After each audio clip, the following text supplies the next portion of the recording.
د سلیمان القانوني په نوم باندې یو پاچا و.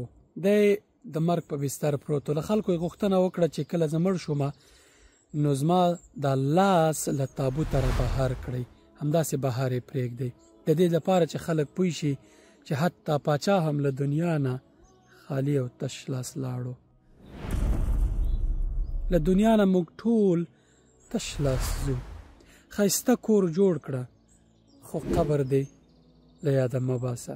ښایسته کور، ښایسته ژوند، ښایسته مال و متاع د دنیا ولره، ښایسته موټر، ښه ژوند، هر څه ولره، خو آخرت ورسره مه هېروه. ځکه الله پاک فرمایي چې وکلهم آتیه یوم القیامة فردا. ټول انسانان به فرد فرد الله پاک مقابل کې درېږي. نه باډیګاردان، نه د دنیا مال و متاع، هیڅ شی له ځانه سره څوک قیامت ته نشي وړلی. یوازې الله پاک سره به مخامخ د خپلو عملونو سره درېږي، بل هیڅ شی له ځانه سره نشي وړلی. نو کله چې دغه عملونه ته یوازې وړلی شي نو دا توښه دې برابره کړه که نه آخرت دپاره.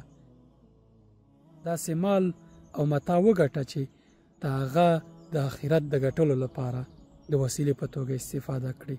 دنیا د امتحان ځای دی، د امتحان کې ځان په اسبابو باندې بریالی کړه.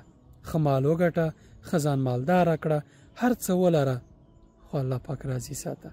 او قیامت د خپل کارونو، د خپل چارو، د خپل ګټو په سر کې، د جدول نوملړ په سر کې باید ولري.